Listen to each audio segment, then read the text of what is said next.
The first time Logan Barrett heard the whisper, he was alone in the woods, sitting by the fire, drinking a can of cheap beer, and thinking about how quiet the world was. It was the kind of silence that pressed against your ears, that made you hyper-aware of every small sound, the crackle of the flames, the distant chirp of an owl, the occasional rustling of leaves, and then something else, soft, faint, a whisper. Logan turned his head. The sound had come from the trees behind him, past the reach of the firelight. His skin prickled. The wind? Maybe. But the way it carried, it didn't sound like the wind. It sounded like words, faint, breathy, just on the edge of understanding. He stared into the trees for a long moment, waiting for it to come again. It didn't.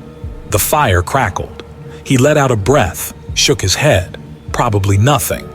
Or he was just hearing things, his mind playing tricks in the dark.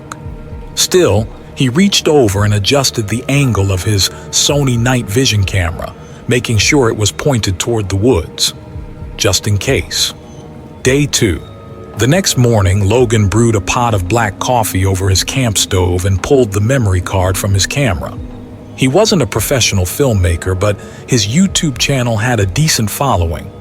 Mostly slow, atmospheric camping videos, no talking, just the sounds of the wilderness. He played back the footage while sipping his coffee. For a while, it was nothing. Just darkness, the trees swaying in the wind, the glow of his campfire. Then, at 2:14 a.m., the audio picked up something new, a whisper. Logan frowned and rewound the clip. The whisper was faint, almost swallowed by the sound of the wind, but there was something off about it. There was a pattern, a rhythm, like words, but too low to understand. A chill crawled up his spine. He glanced at the timestamp, 2:14 a.m. He hadn't been dreaming, he had heard something. Logan exhaled, rubbed his eyes. He'd camped alone plenty of times before. He knew the woods could play tricks on your mind. The wind through the trees, the groaning of branches. It was easy to imagine things. Still, he packed up his gear and hiked 5 miles deeper into the forest, just to be safe. Day 3. That night, Logan sat by the fire, feeling good. He'd picked a new campsite on a ridge overlooking the valley below. No signs of other campers.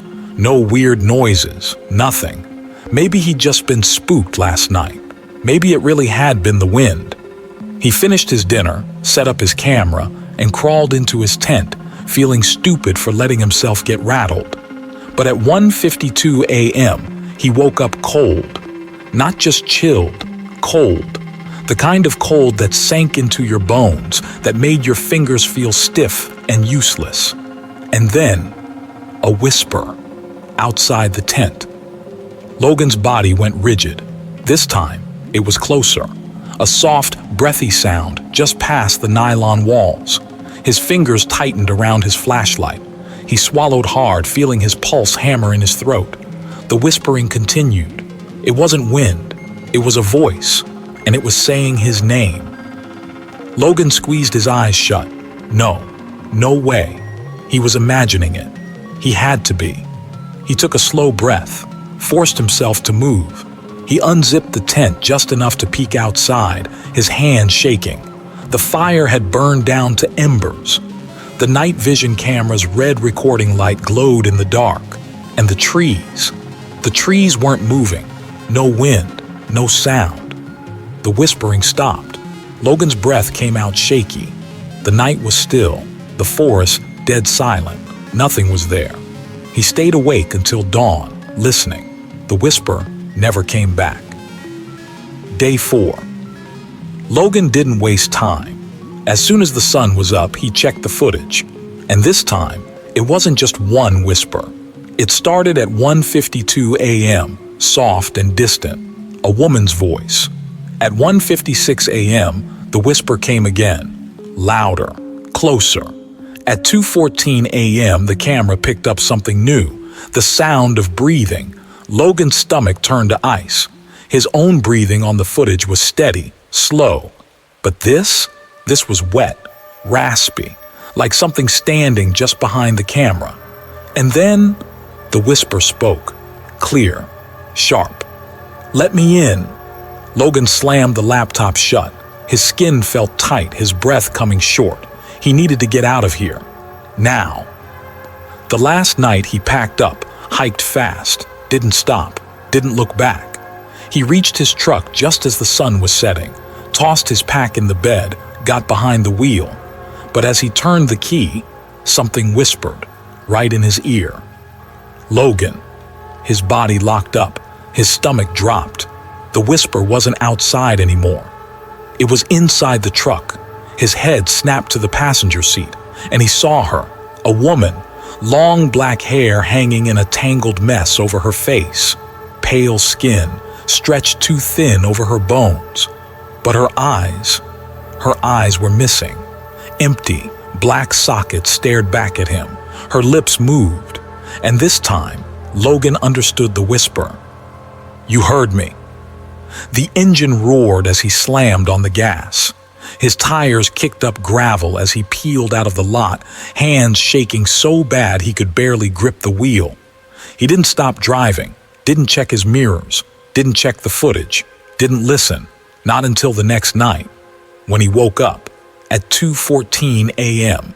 to a whisper in his bedroom, and the night vision camera was recording. Epilogue. Logan never went back to the woods, never camped again. The camera. He threw it away. Didn't matter, because whatever was whispering had followed him home, and no matter how far he ran, no matter how hard he tried, it was always there, whispering, closer, every night. And he never, ever answered, because he knew, if he did, it would let itself in.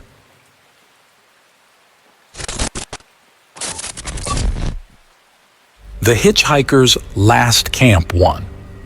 It was supposed to be a short trip. 3 nights, 4 friends, one stretch of wilderness so deep into the Cascade Mountains that even the rangers didn't bother patrolling past a certain point. Riley was the one with the camera. He brought it everywhere. His Sony A7SF III, always slung around his neck like a priest's crucifix. He filmed everything. The long, winding drive up the mountain, the first night by the fire, even Danny pissing off the side of a cliff. For the memories, man, he'd laughed. But none of them knew how much they'd need those memories. None of them knew what they were about to catch on tape. The hitchhiker. And the fact that he was never really there. 2. The man came out of the woods on the second night. The fire was crackling, the whiskey was flowing, and they were passing around a bag of stale marshmallows when they heard branches snapping. A figure emerged from the trees, tall, thin, the kind of face that looked like it had gone too long without food. His beard was patchy, his clothes ripped and dirty. "Jesus," Olivia whispered. Danny was the first to stand. Danny was always the first to do something stupid. "Hey man, you okay?" he called. The hitchhiker swayed, his hands limp at his sides. His eyes looked wrong, too dull, too deep. He licked his lips, swallowed. "Got lost," he rasped. "Been out here 3 days." Riley aimed his camera at the man, adjusting the focus. The guy barely seemed to register it. He looked exhausted. Ben, ever the cautious one, stepped forward. "Do you have any gear?" "No." The group exchanged glances. No gear, no pack, no flashlight. Just a man who had somehow survived 3 days alone in the freezing mountains. And yet, something about him didn't seem desperate, didn't seem relieved to see them. He just stood there, watching. 3. They gave him food, a blanket. Olivia poured him some of her tea, but he didn't drink it. Just sat by the fire, staring at it like he'd never seen flames before. Danny, ever the dumbass, started asking him questions. "What's your name?" No answer. "Where were you headed?" Nothing. The guy just sat there, shivering slightly, his fingers twitching against his knees. Finally, Riley spoke. "Where's your camp?" The hitchhiker turned slowly toward him and smiled, the kind of smile that sent a shiver down your spine even when you didn't know why. "This is my camp," he said. No one spoke after that. 4. At some point, the hitchhiker just left. They woke up in the morning and he was gone. No footprints leading away. No sign that he'd ever slept there. The blanket they'd given him was folded neatly beside the fire pit. Danny joked that maybe he was a ghost. Nobody laughed. 5. It wasn't until they got back home that they checked the footage. Riley hooked up the camera to his laptop, clicking through the files. There was the footage from the first day, laughing, hiking, setting up camp. The fire on the first night, then the second night. The sound of branches snapping, the hitchhiker stepping into the firelight. Except, there was nothing there. The footage showed all of them looking at something invisible. Danny, talking. Olivia, handing a mug of tea to thin air. Ben, watching the empty spot beside the fire with his usual cautious expression. And Riley. The camera was filming over his shoulder, which meant that something had been standing behind him, right behind him, breathing. 6. They never talked about it again, never went back to that place. The footage was deleted because some things, once seen, should never be watched again. And late at night, sometimes, Riley swore he still felt it, that presence just behind him, watching, waiting.